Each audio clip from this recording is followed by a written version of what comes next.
meeting, 4 sources tell NBC News that the White House is considering extending an invite for Ukrainian President Zelensky to join in Alaska.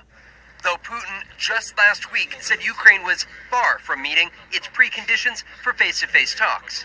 The way to peace is to have a decisive leader sit down and force people to come together. Ukraine's ambassador to the U.S. today keeping the door open.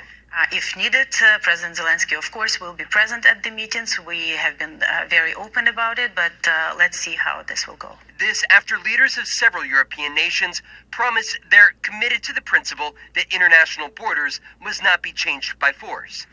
The comments coming after President Trump suggested Friday that Ukraine may have to cede some territory.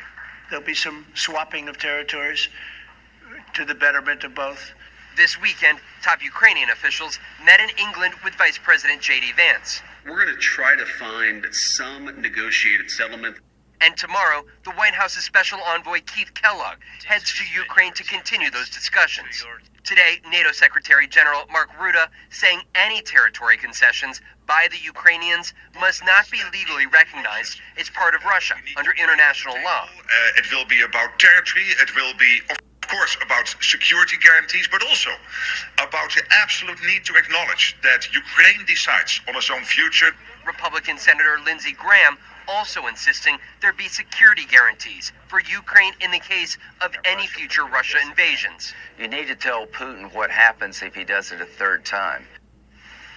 Vaughn Hilliard is joining us now from the White House. And Vaughn, even before the president gets to Alaska for those talks, we're expecting to hear from him about a federal push in his own backyard. That's right, Hallie. The president says he will make an announcement in the morning about the, quote, crime and beautification of Washington, D.C. Over the weekend, he already dispatched federal agents across the city despite, notably, a drop in violent crime here compared to last year. I'm told by an aide to the